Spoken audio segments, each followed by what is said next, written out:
No te lleves mi pelota. Quiero compartir algo que me sucedió hace unos años, cuando trabajaba como vigilante en el metro de la Ciudad de México. Nunca creí en los fenómenos paranormales que, según algunos, ocurren en los túneles y estaciones, hasta que una noche lo viví en carne propia. Esa noche, junto a un policía auxiliar, comenzamos un recorrido por las vías para asegurarnos de que nada obstaculizara la circulación de los trenes para la mañana siguiente. A la 1 de la madrugada en punto, me autorizaron el descenso a las vías. Salimos de la estación Constitución de 1917 con destino a la estación Iztapalapa. El trayecto se hizo más llevadero al platicar de cosas triviales con el oficial. Nuestra primera parada fue en la estación Huayn 1, donde no encontramos ninguna novedad. Continuamos caminando por el túnel hasta divisar la tenue iluminación de la estación Cerro de la Estrella. Lo que me pareció extraño fue no encontrarnos con ningún trabajador en todo ese tramo. Todo estaba anormalmente tranquilo. Después de 1 hora y media de recorrido, llegamos finalmente a la estación Iztapalapa. El policía subió al andén para ir al baño mientras yo decidí quedarme en las vías. Al mirar mi reloj, vi que aún era pronto para reportar mi salida al puesto de control central, así que me puse a revisar las vías y el bajo andén. De repente, algo llamó mi atención. En una de las barras guías, esas que llevan el voltaje de corriente continua, vi varios dulces tipo salvavidas. Estaban agrupados en formación de 5. Era ilógico que alguien desde el andén hubiera logrado tirarlos con tanta precisión. La barra guía tiene una altura de aproximadamente 1,5 metros, y cuando está en servicio, tocarla sería mortal. Aunque sabía que las barras no tenían corriente en ese momento, no me atreví a tocar los dulces. Comencé a caminar de vuelta hacia la estación Constitución de 1917. Antes de salir de la estación, noté una pelota de color amarillo en las vías. Me agaché para recogerla y justo cuando la tenía en mis manos, escuché una voz infantil, suave pero clara. Venía desde el túnel. No te lleves mi pelota. Me quedé petrificado al escuchar esa voz. Busqué en la penumbra del túnel, pero no vi nada. El miedo empezó a apoderarse de mí, pero intenté racionalizarlo, pensando que tal vez mi mente había relacionado los dulces y la pelota con la presencia de un niño. Sin soltar la pelota, subí los escalones hacia el andén. Apenas había dado unos pasos cuando escuché de nuevo la misma voz. Que no te lleves mi pelota. Asustado, volteé bruscamente y sin pensarlo, lancé la pelota hacia las vías en dirección al túnel. Confieso que me acobardé y no me quedé a ver si alguien la recogía. Apresuré el paso hasta llegar al cubículo del inspector jefe de estación, donde encontré a los policías comisionados descansando, incluido el oficial que me había acompañado. El encargado me miró y dijo: amigo, por la cara que tienes, se ve que te acaban de espantar. ¿Es verdad? Me limité a responder: así es, por quedarme solo revisando las vías. Otro policía al escucharme agregó: jefe, recuerde que estamos muy cerca de un panteón.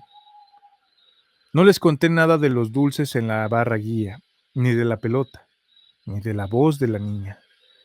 Pero desde ese día no he dejado de pensar que tal vez las ánimas de ese panteón cercano salen por las noches a jugar. Quizá fue esa niña quien acomodó los dulces en la barra guía y me habló para que no me llevara su pelota. Relato de Juan E. Los niños de Metro Auditorio. Esa noche, como de costumbre, Aurelio y yo nos encontrábamos trabajando en el mantenimiento de una de las escaleras mecánicas del metro. Nos tocó la estación Auditorio. Eran alrededor de las 12:35 de la madrugada cuando, después de entregar nuestros datos y la autorización a los policías auxiliares de la estación, apagamos la segunda escalera mecánica, de abajo hacia arriba, con dirección a Barranca del Muerto. Desarmamos las tapas metálicas para poder acceder al cuarto de máquinas. Aurelio entró al cuarto mientras yo le pasaba las herramientas desde afuera. No me acostumbro a ver la estación tan vacía, comenté. Aurelio, sin dejar de trabajar, respondió, ni yo. Y más cuando piensas que mientras todos duermen, nosotros estamos aquí trabajando. El único sonido que rompía el silencio era el de las herramientas ajustando la maquinaria de la escalera. Cada tanto, levantaba la vista hacia el andén, donde una escalera fija conectaba con la otra dirección hacia el Rosario. En una de esas veces, escuché algo que me hizo detenerme. Unas voces infantiles que venían subiendo por la escalera fija desde el otro andén. Me pareció extraño,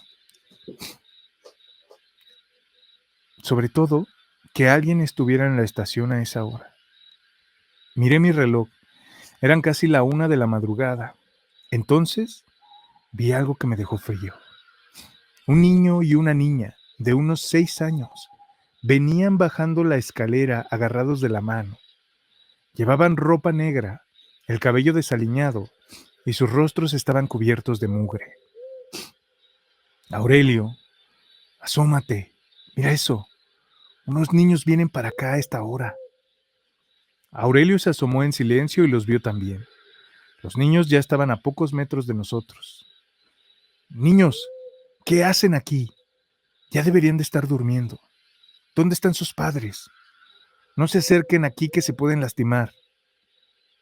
Pero ellos no respondieron. Sin soltarse de la mano, se detuvieron y se quedaron mirándonos en silencio. Sus ojos estaban fijos en nosotros y una sensación de incomodidad me recorrió el cuerpo. Aurelio, un poco inquieto, me dijo, ve a avisar a los policías que vengan a llevarse a estos niños. Yo los entretengo mientras tanto. Subí rápido por las escaleras fijas hacia el cubículo del inspector jefe de estación, donde estaban los policías. Les conté lo que habíamos visto.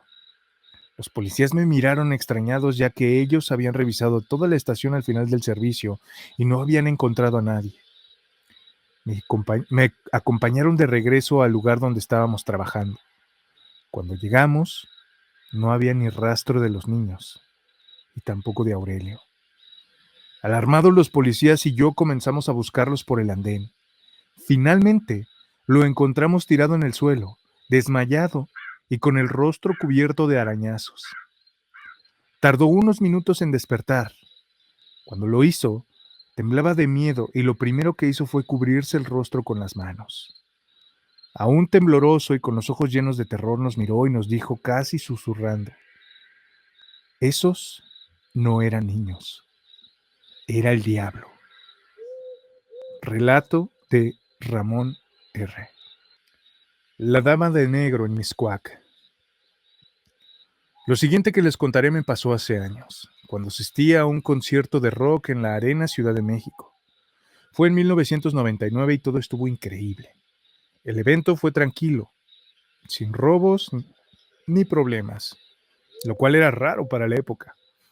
Al regresar a casa tenía que ir en dirección a la estación del metro Mixcoac. Los transbordos fueron normales, todo bien, hasta que llegué a Mixcoac. Al salir por el pasillo que conecta con el paradero, me di cuenta de que era el único que se había ido por ese lado. Al cruzar los torniquetes, de repente sentí una presencia pesada y aterradora. Lo peor era que no llevaba mis audífonos, así que yo podía escuchar todo con claridad. Empecé a subir los escalones que conectan con el pasillo y fue entonces cuando escuché una voz que me chistaba y me decía, oye, voltea. Algo en mí no quería hacerlo, así que aceleré el paso. Llevaba una pequeña navaja de mano desenfundada en mi bolsillo, por si acaso, ya que, como bien saben, hay mucha rata en la Ciudad de México. Mientras seguía caminando, los pasos detrás de mí se hicieron más evidentes y la voz, ahora más grave y pesada, me volvió a decir, te hablo. De repente escuché como si alguien comenzara a correr hacia mí. El miedo me invadió, así que aceleré aún más el paso. A mitad del pasillo, sentí claramente que esa presencia estaba justo a mi lado. En ese momento, sentí un toque en mi hombro y por reflejo, Me giré rápidamente y ataqué con la navaja de manera automática, pero al voltear no había nadie. Miré en todas direcciones, pero el pasillo estaba completamente vacío. Mi corazón se aceleró tanto que sentí que me mareaba. Salí corriendo y al llegar a la calle, vi que los tacos Luna aún estaban abiertos, aunque ya estaban limpiando y cerrando el local. Me detuve en la esquina tratando de tranquilizarme. Llamé a mi casa para que vinieran a recogerme, y aunque tardaron unos 10 minutos, esos momentos fueron eternos. Mi intuición me decía que no debía de voltear a ver el metro, que algo estaba mal en esa entrada. Finalmente, cuando llegaron por mí, abrí la puerta del coche y de reojo vi no a un hombre, sino a una mujer vestida completamente de negro. Llevaba botas negras, una gabardina oscura, un sombrero negro y una camisa color vino. Lo más extraño es que, aunque solo la vi de reojo, pude notar cada detalle de su vestimenta como si estuviera frente a mí. Subí al coche aterrorizado y al recostarme en el asiento comencé a sentirme un poco más tranquilo mientras salíamos hacia el anillo periférico. Sin embargo, esa experiencia quedó grabada en mi mente. La última vez que volví a Mixcoac no pude evitar ver de reojo en ese mismo acceso. Y para mi sorpresa, ahí estaba de nuevo esa mujer, siempre cerca del paradero. Relato de A. Romeo. La mujer sin pies en Chilpancingo. Un día sábado, saliendo de la oficina, ya iba de camino a casa. Trabajo en Avenida Constituyentes frente al Panteón de Dolores. Y me dirigía a la estación de Tacubaya para tomar el metro en dirección a Pantitlán. No sé si fue el cansancio de la semana o que me sentía un poco triste, pero no tenía mucho ánimo. Comento esto porque creo que cuando uno está en ese estado puede percibir cosas que también existen, pero no siempre las notamos cuando estamos distraídos en el celular u otras cosas.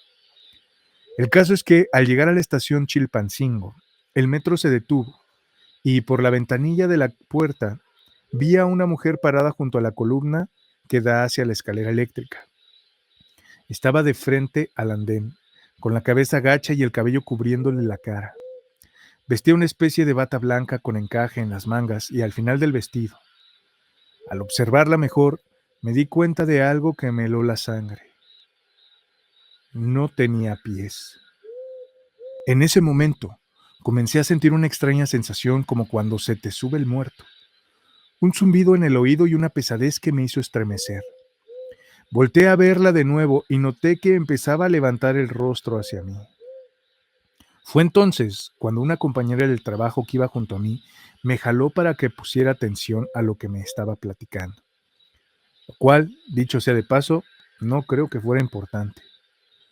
Salí del trance y justo cuando el metro comenzó a avanzar, me asomé por la ventanilla junto a los asientos. Para mi sorpresa, ya no había nadie. Todo había desaparecido. Llegué a casa y mientras recordaba lo sucedido, me vino a la mente que en algún capítulo de Historias del Metro mencionaron a una mujer de blanco que se aparece justo en esa línea. Lo bueno es que no la vi a los ojos porque dicen que esos espectros se adhieren a ti cuando haces contacto visual. No quiero ni imaginar qué hubiera pasado si lo hubiera hecho. Relato de Alberto B. La mujer canosa de Indios Verdes. Siempre creí que cuando los trabajadores del metro hablaban de sus experiencias paranormales, lo hacían solo para sembrar miedo.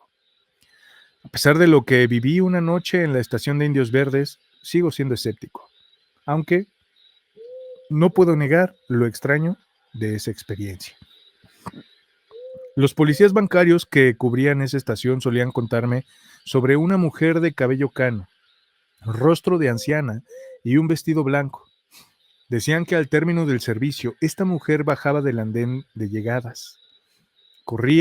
Recorría las últimas escaleras fijas, pasaba por los torniquetes de entrada y se dirigía al cubículo del jefe de estación para luego desaparecer dentro del local de primeros auxilios. Llevaba ya 2 años trabajando en el módulo de vigilancia ubicado justo enfrente de la última escalera, donde decían que aparecía esa misteriosa mujer. Siempre dejaba la puerta abierta tanto por el calor en la estación como por curiosidad, esperando ver si la famosa anciana se aparecía. Pero nada sucedió hasta una noche. Eran aproximadamente la 1:30 de la madrugada cuando, mientras escribía una parte de novedades, entró corriendo una encargada del personal de limpieza.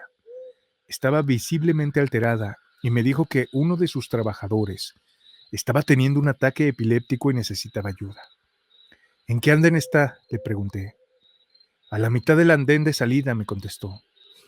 Subí con ella rápidamente y lo primero que vi fue a un hombre mayor convulsionándose en el suelo, mientras sus compañeros lo miraban atónitos. Me agaché para sujetarle la cabeza y evitar que se golpeara, cuando de repente, dos jóvenes del mismo equipo de limpieza asustados me dijeron que en el andén de enfrente había una mujer de vestido blanco y cabello cano que nos observaba y se burlaba de lo que estaba ocurriendo al trabajador. No vi a tal mujer. El andén estaba vacío.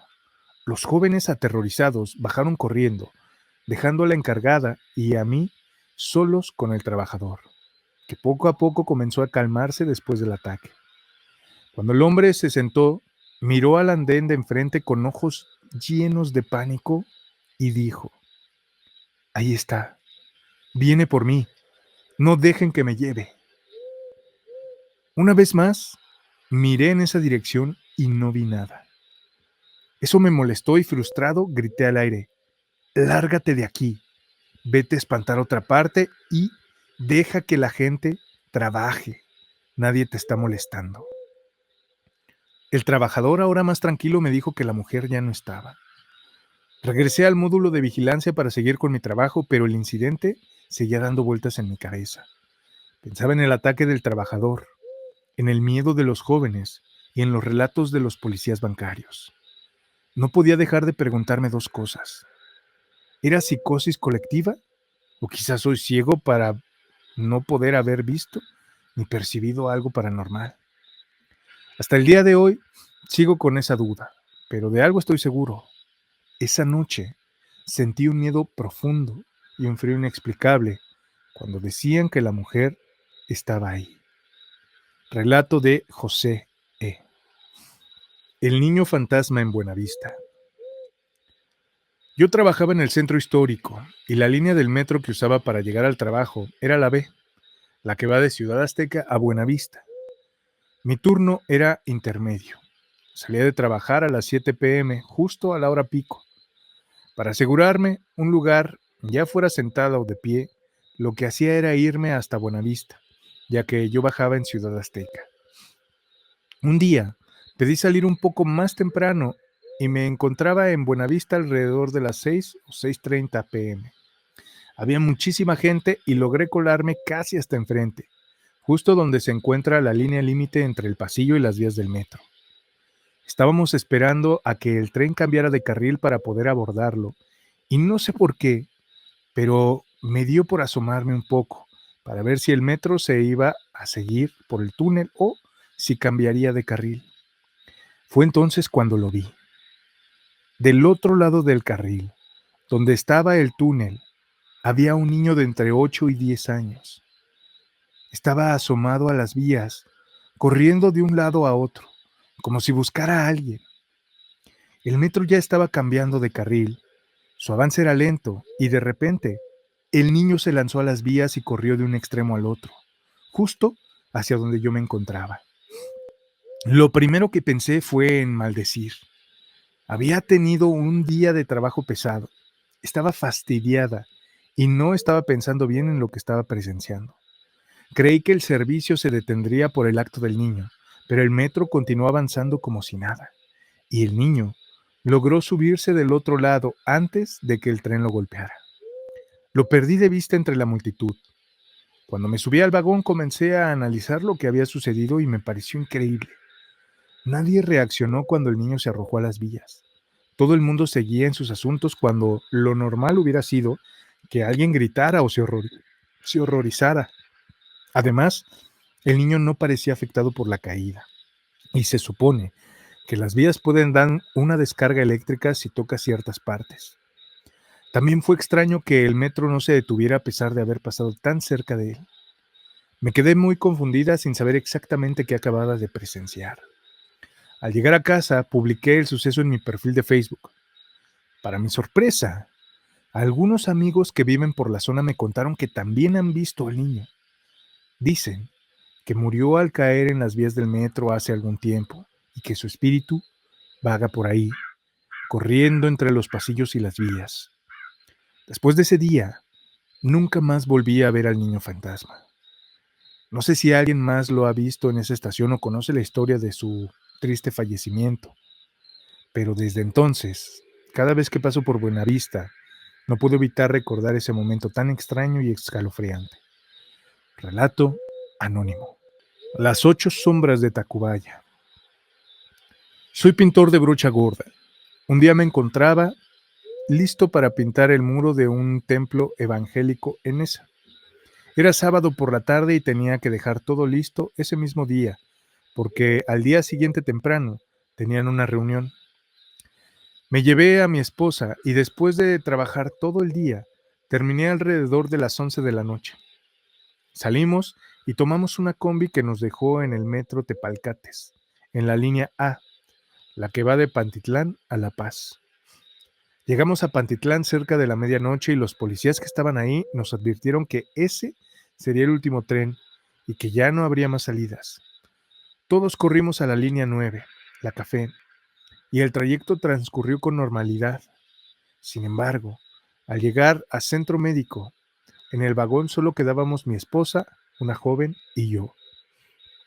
Al llegar a Tacubaya, solo éramos 5 personas en todo el tren. 2 chicos, la joven, mi esposa y yo.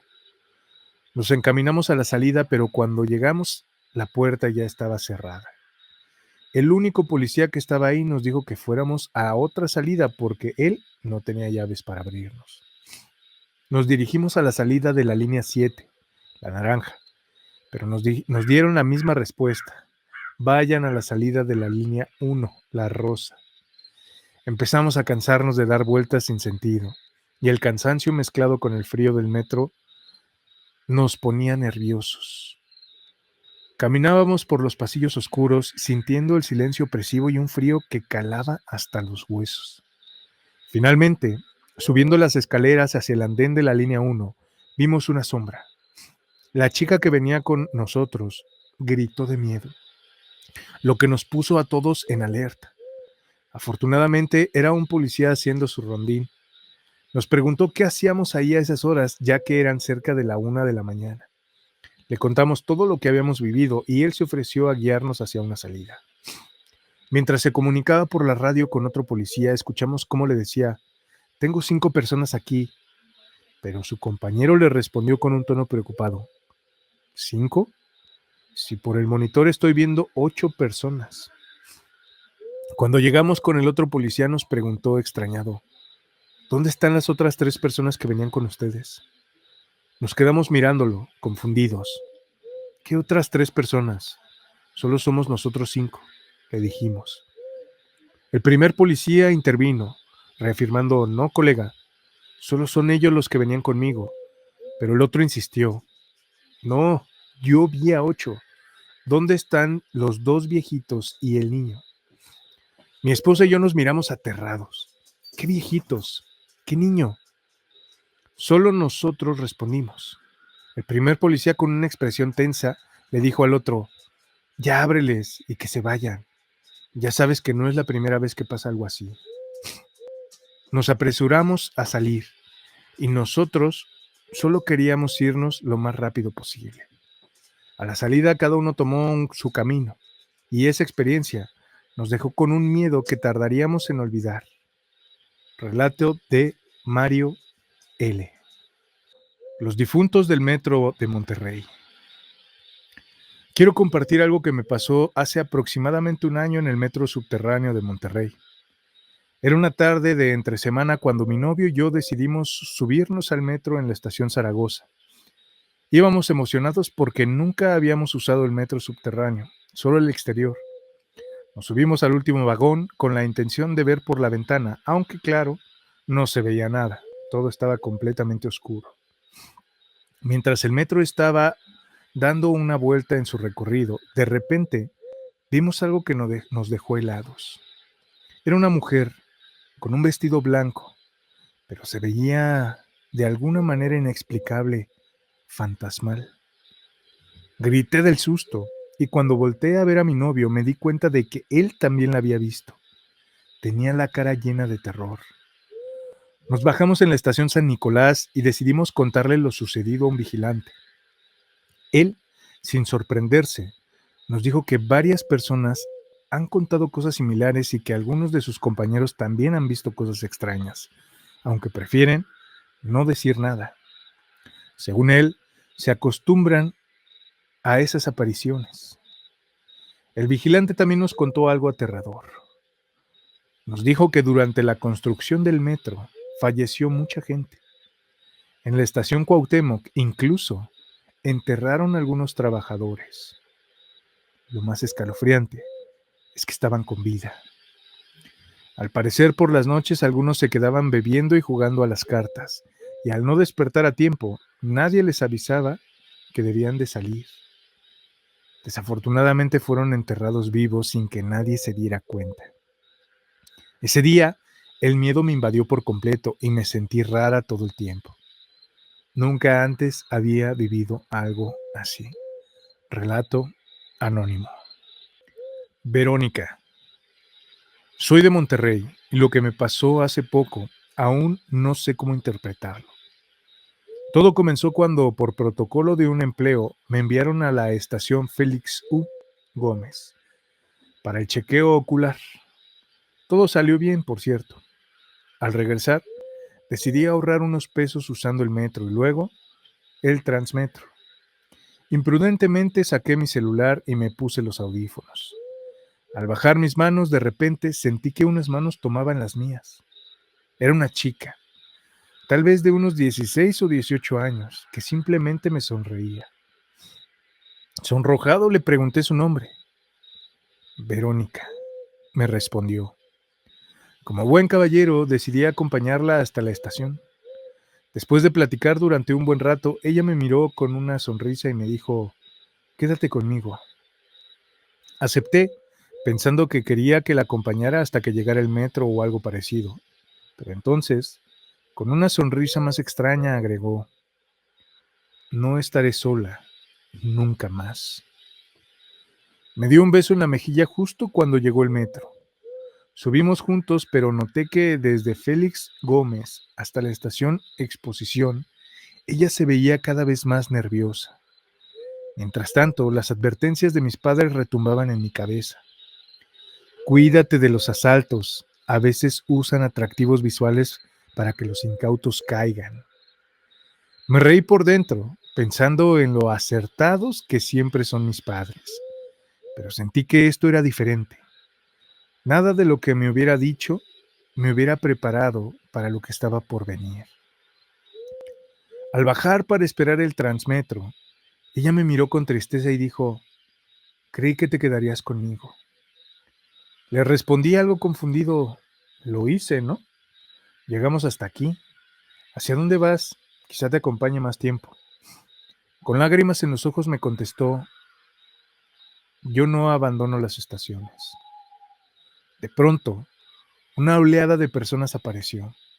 Era plena hora pico, y en medio de la multitud la perdí de vista. Al día siguiente, sábado, mientras platicaba con un guardia de la estación, sin querer mencioné lo que había pasado. El guardia me miró serio y dijo, mire joven, usted no es el primero que me cuenta algo así. He visto cómo chicos y chicas caen en las vías, y los que no, me cuentan lo mismo que usted. Esa chica quiere que se quede con ella. Se dice que una joven cayó accidentalmente a las vías mientras esperaba a su enamorado, pero él nunca vino. Quizá por eso busca compañía. Después de escuchar esas palabras, me invadió un miedo profundo, pero ese es demasiado tarde. Me he enamorado. Desde entonces, cuando tengo un día libre, me paseo por las estaciones con la esperanza de volver a ver a Verónica. Relato de Luis R. La niña fantasma de Metro Morelos. Aquella noche, como parte de nuestro trabajo, mi compañera Gloria y yo, ambas policías auxiliares, fuimos asignadas a la estación Morelos en la línea B del metro de la Ciudad de México. Llegamos con la intención de permanecer ahí hasta el inicio del servicio al día siguiente.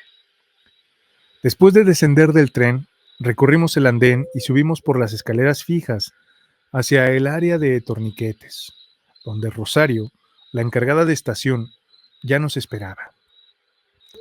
Le dimos las buenas noches y le explicamos que veníamos de maniobras para apoyar en el cierre y el inicio del servicio. Gloria pidió la bitácora para registrar nuestra presencia y Rosario, la más veterana, nos la entregó con amabilidad sugiriéndonos que dejáramos nuestras mochilas en el cubículo del jefe de estación.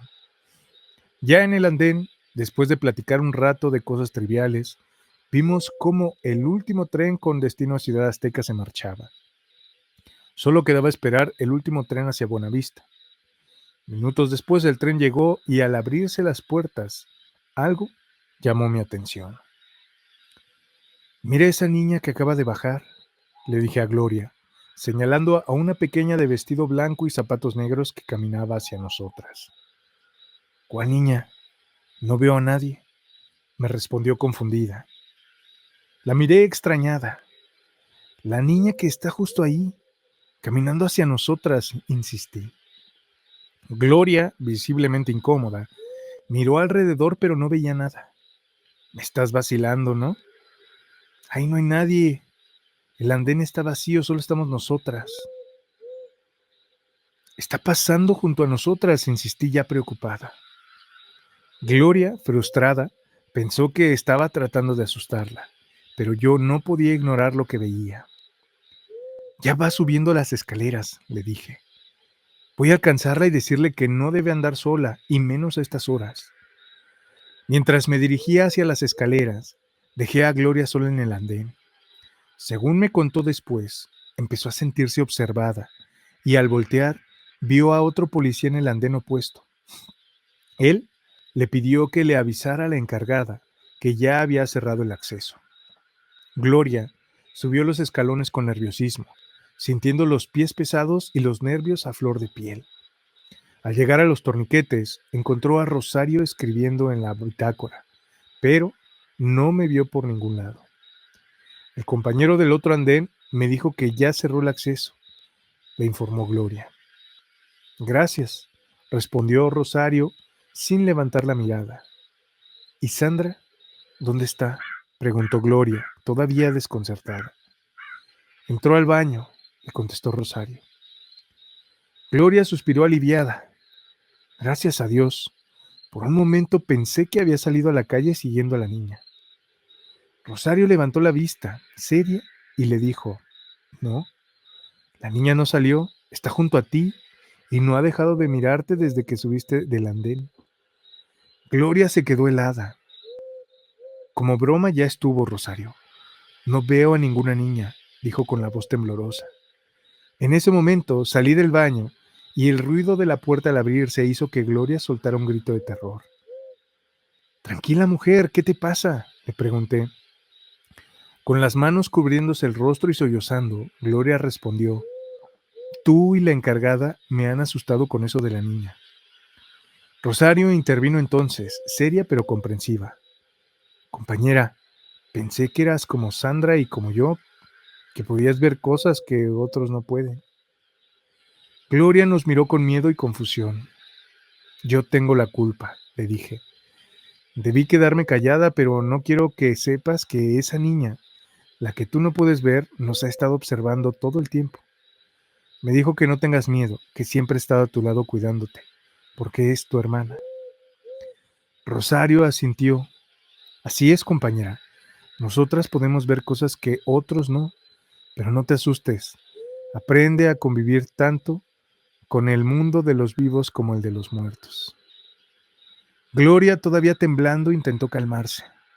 «Perdón por haberme portado como una gran tonta, pero no podría soportar ver lo que ustedes ven. Si esa niña es mi hermana, díganle que no me mire tanto y que si me va a cuidar, lo haga de lejos». Con tristeza le respondí: «No seas así. Ya se fue llorando. bajando las escaleras hacia el andén. Gloria, con un nudo en la garganta, dijo: díganle que no llore y que no se vaya, pero entiendan que hablar de estas cosas me da miedo. Rosario la tranquilizó. Ve a descansar al cubículo. Tu hermanita ya dejó de llorar y está sentada en las escaleras. Esa noche Gloria no pudo dormir. Pasó horas rezando y al día siguiente pidió que no la volvieran a enviar conmigo ni a la estación Morelos. Nunca supimos si en realidad tuvo una hermana que falleció y la cuidaba desde entonces. Relato de Sandra N. El niño fantasma de la nave de garage. Recuerdo perfectamente aquella noche. Yo trabajaba como AIGE, auxiliar del inspector jefe de estación, en el metro de la Ciudad de México. Nuestra tarea consistía en recorrer las vías y revisar los trenes estacionados después de que se cortaba la corriente en las estaciones terminales. Era domingo de madrugada y junto a mí había 6 policías auxiliares del Estado de México. Íbamos caminando por el kilómetro de distancia que separaba la estación terminal Cuatro Caminos de la nave de garage. A medida que avanzábamos, revisábamos minuciosamente los trenes, tanto por dentro como por fuera, asegurándonos de que no hubiera daños o personas en su interior. A veces encontrábamos indigentes que se colaban para pasar la noche, y en esos casos los desalojábamos con la ayuda de los policías. Esa noche no parecía diferente a las demás, hasta que 2 de los policías se adelantaron, dejando atrás al resto del grupo. Cuando esos 2 llegaron a la nave de garage, escucharon lo que parecía ser el llanto de un niño. Al principio pensaron que era un gato, pero al seguir caminando, el sonido se hizo más claro. El llanto venía de uno de los vagones cuya puerta estaba abierta. Cuando se acercaron más, descubrieron en uno de los asientos a un niño de unos 3 años, con las manos cubriéndose el rostro, sollozando. Decidieron que lo mejor sería llevar al niño a la caseta de vigilancia y llamar a una patrulla para que lo trasladaran a un centro de personas extraviadas. No parecía un niño de la calle, ya que vestía zapatos negros, pantalón de mezclilla y una sudadera blanca. Uno de los policías subió al vagón, lo cargó y se lo entregó a su compañero que esperaba abajo. Este último lo llevó a la caseta mientras el otro policía volvía para informarnos a mí y a los otros compañeros. Cuando nos contó lo del niño, fuimos rápidamente a la caseta para verlo. Al llegar, encontramos al policía que había llevado al niño completamente aterrorizado. Su rostro estaba desencajado y no podía hablar. Temblaba de pies a cabeza. Le pregunté dónde estaba el niño que había llevado y con una voz entrecortada me dijo que simplemente había desaparecido. El otro policía que había estado en la caseta nos aseguró que nunca vio entrar al niño. El primero, aún en shock, finalmente nos contó lo que había pasado. Mientras llevaba al niño en brazos, cada paso que daba lo sentía más pesado. Pensó que tal vez el frío de la noche estaba afectando al pequeño.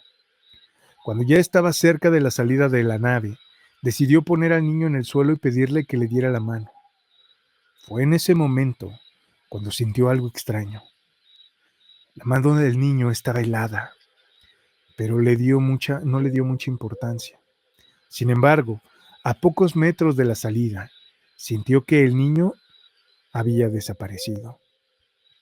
Miró hacia su mano y en lugar del niño, lo que estaba agarrando era una rama, una simple rama del tamaño de una escoba. Asustados, revisamos los trenes nuevamente buscando alguna señal del niño, pero no encontramos nada. Lo más escalofriante ocurrió cuando, mientras regresábamos a la estación, escuchamos de nuevo el llanto de un niño, pero ninguno de nosotros tuvo el valor de regresar a buscarlo. Desde entonces, varios policías que han tenido que revisar la nave de garage han escuchado el llanto de ese niño, pero todos coinciden en una cosa: no importa cuánto lo busquen, nunca lo encuentran. Relato de Frank T. La mujer del vestido lila en Metro Chabacano. Esta historia me tocó vivirla en mi juventud, en la línea 8 del metro, la famosa línea verde que corre desde Garibaldi hasta Constitución.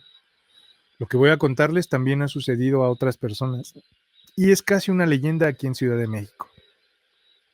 Sucedió en la estación Chabacano, que tiene uno de los trayectos más largos entre estaciones, desde la línea 2 hasta la línea 8. Hay que caminar casi 2 kilómetros y ese recorrido es a través de los largos pasillos, algunos de ellos muy mal iluminados. Durante el día hay mucho flujo de personas, pero por las noches es muchísimo menor y se siente una atmósfera distinta. Una vez, ya de noche, iba a hacer el transbordo hacia la línea 8. Estaba ansioso por llegar a casa, pero al bajar del metro me di cuenta de que muy poca gente se había bajado conmigo. Entonces pensé que me tocaría caminar esos 2 kilómetros solo. Mientras avanzaba, escuché detrás de mí unas pisadas, lo que me puso más nervioso. Aceleré el paso y escuché que la otra persona también lo hacía. Noté que el sonido de los pasos era de tacones. Me volteé y vi a una mujer de unos 30 años, vestida con un vestido lila, con el cabello suelto y zapatillas negras. Su rostro reflejaba preocupación, como si temiera ser asaltada. Viéndola así, reduje mi paso para que pudiera alcanzarme y sentirse más segura caminando conmigo. Cuando se acercó, sentí un aroma a flores. Pensé que debía ser su perfume. Al llegar a mi lado, me preguntó si podía caminar conmigo, porque creía que alguien nos estaba siguiendo. Miré hacia atrás, pero no vi nadie más. Durante el resto del trayecto, ella no dijo nada más, y aunque era una mujer muy atractiva, no quise incomodarla, así que no intenté sacarle plática. Caminamos solos por esos pasillos largos y oscuros, hasta llegar a la conexión. Al llegar a la estación notamos que las luces parpadeaban, lo que hacía que el ambiente fuera aún más tétrico. Cuando el tren llegó, ambos subimos al mismo vagón. En mi mente pensé que quizá más adelante intentaría platicar con ella, ya que me parecía muy bonita. Sin embargo, ella se fue a sentar hacia el centro del vagón y yo me quedé cerca de las puertas, así que desistí de mi plan. El vagón no estaba vacío, éramos unas 20 personas, pero algo en el ambiente seguía siendo inquietante. Durante el trayecto, noté que el aroma a flores que antes sentía había desaparecido. Al llegar a la siguiente estación miré hacia donde ella estaba sentada, pero ya no estaba. La mujer con la que había caminado por esos oscuros pasillos se había desvanecido. No fui el único que lo notó. Un hombre que iba sentado cerca de ella me preguntó si alguien había visto a la mujer del vestido lila, pero nadie le prestó atención.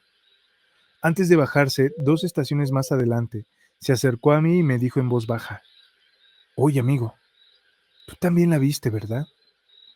Solo asentí con la cabeza y bajé la mirada. En otra ocasión me tocó ver algo similar en ese mismo trayecto. Un hombre con traje y sombrero, algo desaliñado. Caminaba lento, como si estuviera borracho. Lo seguí con la mirada, pero al llegar a una vuelta en los pasillos desapareció. Lo más extraño es que en ese lugar no había puertas ni baños donde pudiera haberse metido. Simplemente se esfumó. Con el tiempo, un familiar me contó que en esa línea del metro mucha gente ha visto sombras o espectros que caminan entre las personas. Otros han presenciado apariciones y desapariciones en los vagones de esa misma línea, especialmente en Chabacano. Desde entonces, cada vez que paso por ahí, no puedo evitar recordar esos encuentros. Relato de Julio G. Los niños fantasmas de la raza. Con la inseguridad que hay en el metro y lo que me pasó en una ocasión, casi ya no uso este medio de transporte. Ahora cuento con mi coche, pero esto sucedió cuando era joven, allá por los años 90. En la línea 3 del metro de la Ciudad de México, que va de Indios Verdes hasta Cuemanco, aquella vez tuve que tomar un autobús a Pachuca por cuestiones de la escuela. Recuerdo que estaba en la estación División del Norte y el vagón no estaba muy lleno. Todo el trayecto lo hice casi solo, pero vi a 2 niños, un niño y una niña, como de unos 6 años. Jugaban con juguetes de madera mientras yo y unas 5 personas más nos encontrábamos sentados en diferentes asientos. Al ser un trayecto largo, me puse mis audífonos para escuchar música. Noté que aunque subían y bajaban pasajeros, esos niños seguían ahí, jugando. Pero al llegar a la estación La Raza sucedió algo increíble. Los niños bajaron antes de que las puertas del vagón se abrieran. Los vi atravesar las puertas como si fueran fantasmas. Me quedé en shock, pensando que había visto mal. Me bajé en Indios Verdes y continué mi camino tratando de olvidar lo que había presenciado.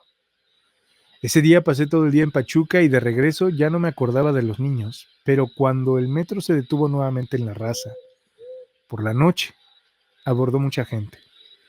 Era el último tren y yo estaba listo para ponerme los audífonos de nuevo cuando unas risas infantiles llamaron mi atención. Eran risas familiares. Cuando volteé, vi que eran los mismos niños de la mañana, con las mismas ropas y los mismos juguetes de madera. Estaban al fondo del vagón jugando en el suelo, completamente solos. Un escalofrío recorrió todo mi cuerpo. Lo entendí de inmediato. Esos no eran niños normales, eran fantasmas. Las luces del vagón parpadearon y en el breve momento en que se apagaron dejé de escuchar las risas. Cuando volvieron a encenderse en la siguiente estación, los niños ya no estaban. Aturdido, me acerqué a una señora mayor que iba sentada delante de mí y le pregunté si sabía algo. Ella hizo una mueca de susto. Se persignó y me dijo: «Ay, mi hijo, lo que tú viste son los niños de la estación La Raza. Llega a tu casa y reza por ellos porque por algo te escogieron a ti». Con la voz temblorosa la señora continuó: «Esos niños eran hermanitos que, tras un descuido de sus padres, bajaron a las vías buscando un juguete que se les cayó. Nadie se dio cuenta y el metro los arrolló». Desde entonces nunca he olvidado esa experiencia. Los niños fantasmas de las razas siguen siendo un misterio para muchos, pero para mí siempre serán un recuerdo inquietante que llevaré conmigo. Relato de Julio G. Lo que habita en los túneles del metro. Hace varios años, cuando vivía en la unidad Valle de Catepec, conocí a un señor llamado Carlitos. Era arquitecto y nos hicimos buenos amigos. Trabajamos juntos en una remodelación en la calle de Mina, detrás del Teatro Blanquita. Un día, mientras platicábamos, salió el tema del metro y me contó una historia que me dejó impactado. Carlitos comenzó relatando que cuando estaba por terminar la carrera de arquitectura, vivía cerca de la avenida Vallejo con un tío. Su tío conocía a un ingeniero civil que era jefe de cuadrilla en la ampliación del metro, del tramo Tlatelolco a La Raza. Un día, ese ingeniero visitó su casa y su tío le comentó que Carlitos estaba buscando trabajo. Sin pensarlo mucho, el ingeniero lo contrató y le pidió que se presentara en la obra en una semana. Al cabo de esos días, Carlitos llegó a la obra. Lo equiparon con el equipo necesario y lo asignaron a su grupo de trabajo. Todo iba bien al principio. Su labor consistía en trabajar con herramientas y supervisar la extracción de materiales. Sin embargo, al mes de haber comenzado, empezaron a ocurrir cosas extrañas mientras perforaban para la estación Insurgentes. Herramientas desaparecían sin explicación y varios trabajadores dejaban el sitio sin previo aviso. Un lunes, después de descansar el fin de semana, les informaron que el domingo había ocurrido un derrumbe y todo lo avanzado se había perdido. Tuvieron que empezar de nuevo. A la semana siguiente, volvió a suceder otro derrumbe, lo que provocó desesperación entre los trabajadores y preocupación en la constructora, pues les costaba mucho dinero. Se convocó una junta de arquitectos para analizar la situación. Al salir de la reunión, Carlitos iba caminando al lado de su jefe por la calle de Guerrero, cuando un capataz los alcanzó. El ingeniero, al ver la seriedad del capataz, le pidió que no guardara secretos, que Carlitos era de confianza. El capataz aceptó hablar, pero pidió que se dirigieran a la Plaza de las Tres Culturas. Ya en la plaza, el capataz les confesó algo inquietante. Les dijo que los derrumbes no eran causados por fallas del terreno ni por errores humanos. El ingeniero, molesto, le preguntó por qué no había mencionado eso antes. Con voz temblorosa, el capataz explicó que los derrumbes ocurrían porque el dueño no había recibido su pago. El ingeniero confundido replicó que el departamento del Distrito Federal ya había negociado con los afectados y que se les había pagado por los terrenos, a lo que el capataz respondió: no, patrón, no me refiero a esos dueños, me refiero a el diablo. El ingeniero, aún más molesto, le pidió que se explicara mejor.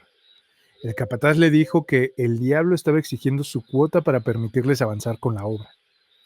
El ingeniero quedó pensativo y le pidió tiempo para considerar lo que había dicho.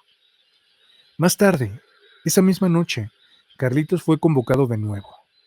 Llegó a las 11 de la noche y el ingeniero ya lo estaba esperando junto con otros dos ingenieros y el capataz. Entraron al túnel donde había ocurrido el derrumbe.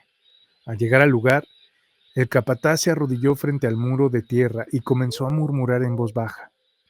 De repente, las luces se apagaron y el lugar quedó envuelto en una oscuridad. Un olor nauseabundo, como de caño podrido, llenó el aire. Carlitos tuvo que retirarse a vomitar por la peste. Cuando regresó, los ingenieros venían saliendo, muy serios. No le dijeron nada, solo que no volviera a trabajar hasta el lunes. Cuando Carlitos se presentó de nuevo, notó que el ambiente era extraño, como si todos lo evitaran. Ese día llegaron 5 camiones llenos de personas de Oaxaca e Hidalgo. Eran decenas de trabajadores que fueron enviados al túnel. Carlitos pensó que serían refuerzos para avanzar más rápido. Sin embargo, poco después de que los trabajadores entraron al túnel, se escuchó una explosión. Al querer acercarse para ayudar, no se lo permitieron, alegando que podría haber más explosiones. Les ordenaron retirarse y no trabajarían hasta 3 días después. Al volver, ya no supieron qué había pasado con esa gente que entró al túnel. El capataz, días después, le dijo a Carlitos que el que habitaba ahí ya estaba satisfecho y que dejaría que la obra continuara.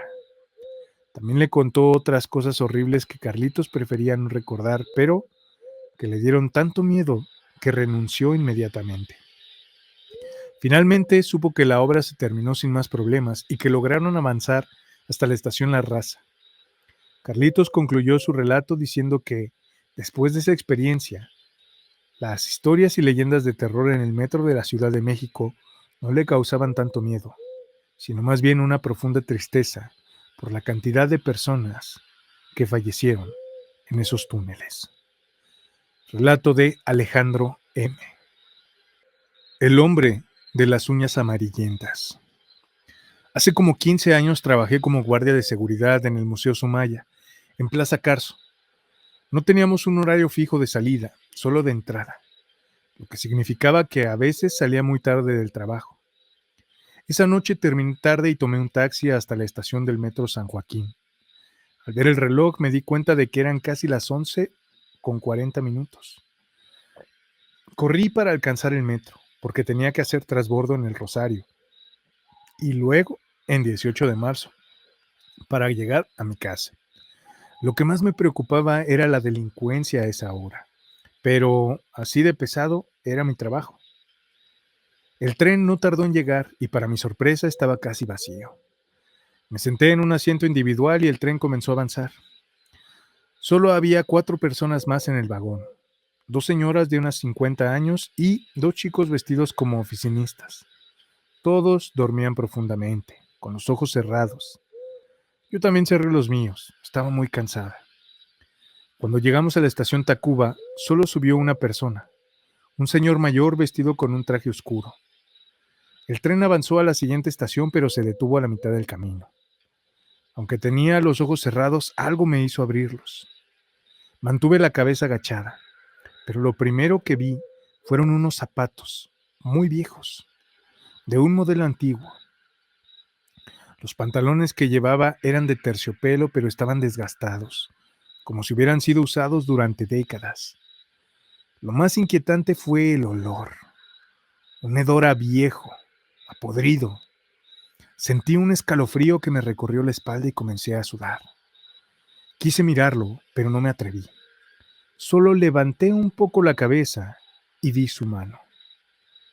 Eran dedos delgados, casi huesudos, con una piel grisácea y unas uñas largas, amarillentas y llenas de mugre. Colgaba de su muñeca un paño viejo, de encaje sucio, con manchas que parecían ser de sangre muy antigua. El miedo se apoderó de mí y no fui capaz de levantar más la mirada. Solo vi su sombra reflejada en el suelo por las luces del techo del tren. Parecía un hombre calvo, de orejas grandes, como las de un anciano, y muy alto. El tren reanudó su marcha y cerré los ojos tan fuerte que hasta me dolían. Perdí la noción del tiempo y del espacio. Cuando menos me di cuenta ya habíamos llegado al Rosario, pero no recuerdo haber escuchado abrir las puertas. Salí del vagón mirando a todos lados y subí las escaleras corriendo. El miedo me hacía sentir que alguien me seguía. Corrí y logré alcanzar el metro en dirección a Martín Carrera. Esta vez no me senté ni cerré los ojos. El pánico me invadía y ese olor a putrefacción parecía seguirme a donde fuera. Cuando llegué a la casa, no le conté nada a mi familia. No sabía qué me dirían. Al día siguiente me sentía tan mal que no pude ir a trabajar. No tenía energía y me dolía el estómago. Algo en mí estaba roto. No sé qué fue lo que vi esa noche, pero sé que no era humano y tampoco estaba vivo. Desde ese día nunca más volví a subirme al metro. Busqué otras formas de transporte, aunque algunos dicen que exagero, pero no quiero volver a verlo. Después me enteré de que algunos compañeros también habían visto algo raro y que se rumoraba era la presencia de un vampiro en el metro Barranca del Muerto. Relato de Juliana L. El vampiro del metro. Fue hace ya varios años, allá por los 80s, y recuerdo que serían cerca de las 11 de la noche cuando salía del trabajo después de un día durísimo. Tomé el metro en la estación Hidalgo y me dirigí hacia Tacuba, donde transbordé a la línea que me llevaría a Barranca del Muerto. A esa hora, el metro ya casi vacío y cerca de Tacubaya, me quedé dormido. El tren llegó a la terminal sin que yo despertara. Ni siquiera escuché la distorsionada voz del sistema de sonido ni el insistente pitido que anunciaba las paradas. Unos segundos después, ya dentro del inquietante túnel que persigue el trayecto, desperté de golpe y vi el letrero de mi estación de destino alejándose. Preocupado y fastidiado, noté que no estaba solo. Unos asientos más adelante iba un hombre mayor, evidentemente ebrio, que cabeceaba rítmicamente. Pensé que el tren cambiaría de vía y regresaría por el mismo trayecto, pero no fue así. El vagón se deslizó hacia la derecha y después de avanzar varios metros se detuvo en un lugar completamente oscuro. El motor se apagó y lo mismo ocurrió con la ventilación. Todo quedó en silencio, un silencio absoluto. Hasta las luces se apagaron por completo. Ahí fue cuando comencé a sentir miedo. Afortunadamente llevaba una linterna de bolsillo. Al encenderla me acerqué al borracho, quien seguía dormido, y lo sacudí por el hombro. Despertó y me preguntó qué pasaba. Le expliqué nuestra situación, pero él apenas me hizo caso. Se acercó a la ventana para intentar ver dónde estábamos. Yo, al darme cuenta de que estaríamos atrapados toda la noche, traté de forzar una de las puertas sin éxito. La única opción era salir por una de las ventanas.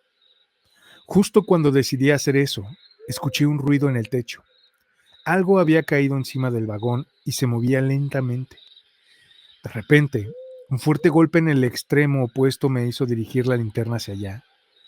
Vi una sombra que caía al suelo, entrando por la ventana. Pensando que era un trabajador del metro, dije con alivio, vaya, hasta que se dignaron a venir a sacarnos. Me acerqué más tranquilo y le dije, oiga, necesitamos que nos ayude a salir. No hubo respuesta. El borracho fue más directo y lo tomó por la solapa, exigiendo que nos sacara de ahí. Fue entonces cuando levantó una mano y lo que vi me heló la sangre.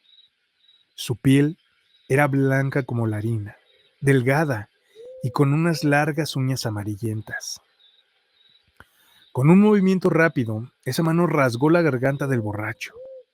En ese momento, vi el rostro de la criatura, pálido, calvo, con enormes ojos amarillentos y orejas largas. Tenía una nariz grotesca y una boca llena de dientes dispares y afilados. Vi cómo abrió su boca para recibir el borbotón de sangre que salía del desafortunado pasajero.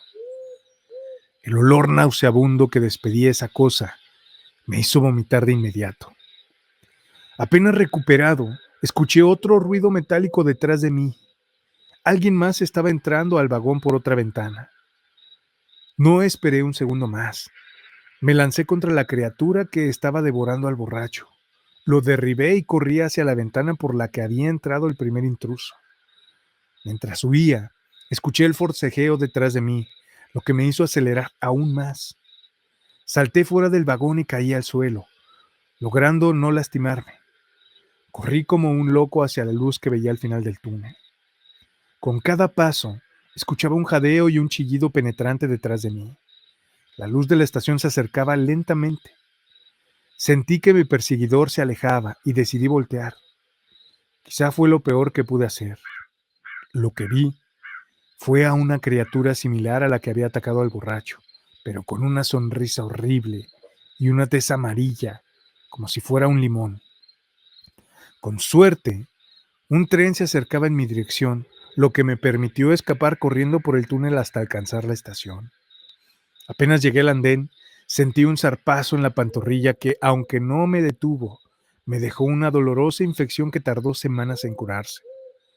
Logré salir a la calle, corrí hasta mi departamento y no me detuve hasta atrancar la puerta. Esa noche me refugié en un garrafón de mezcal para tratar de olvidar lo que había visto.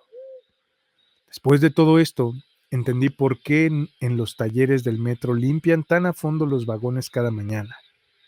Mi consejo es: no se duerman en el metro. Si lo hacen, puede que nunca vuelvan a dormir tranquilos. Relato de Arturo M. La Taconera, de 18 de marzo. El Metro Deportivo 18 de marzo, conocido por ser una de las estaciones de correspondencia entre las líneas 1 y 3, tiene más que su tráfico cotidiano. Hay un relato perturbador que ha circulado entre los usuarios y trabajadores, quienes aseguran haber sido testigos de un fenómeno inexplicable: el sonido de unos pasos desencarnados, como los de una mujer que lleva tacones. Este sonido, que parece sugerir que aparece de la nada, tiene la capacidad de helar la sangre de quienes lo escuchan. Se dice que los pasos suelen escucharse principalmente en el pasillo de trasbordo de ese túnel largo y solitario que conecta las dos líneas. Ocurre entre las 9 de la noche y la medianoche, cuando el tráfico en la estación disminuye y el silencio se hace palpable, pero no menos inquietante. Los relatos coinciden en algo. Los pasos no suenan como los de alguien que simplemente camina, no. Estos tacones parecen estar en una especie de persecución. Comienzan suaves, apenas perceptibles en la distancia, pero a medida que te adentras en el pasillo, los pasos se vuelven más rápidos, más insistentes, como si quien los produce se acercara con una urgencia desconocida. Los que han vivido la experiencia describen cómo el sonido se vuelve más intenso con cada paso, como si la figura invisible que lo provocara se acercara cada vez más hasta el punto en el que sientes que está justo detrás de ti. Muchos han intentado ignorarlo, acelerar el paso o incluso detenerse para escuchar mejor, pero el desenlace siempre es el mismo. Cuando la sensación de que alguien está justo a tus espaldas se vuelve insoportable y te obligas a voltear, pero no hay nadie. Es entonces cuando el silencio se vuelve frío y pesado, dejando una sensación de terror que se queda contigo durante el resto del trayecto. Algunos sugieren que estos pasos pertenecen al espíritu de una mujer que falleció trágicamente en la estación, mientras que otros creen que se trata de una entidad que simplemente disfruta atemorizando a los solitarios caminantes nocturnos. Nadie sabe con certeza qué o quién está detrás de estos pasos, pero lo que es seguro es que si te encuentras en Deportivo 18 de marzo a esas horas y escuchas unos tacones resonando detrás de ti, probablemente te preguntes si es solo tu imaginación o si en realidad no estás tan solo como creías.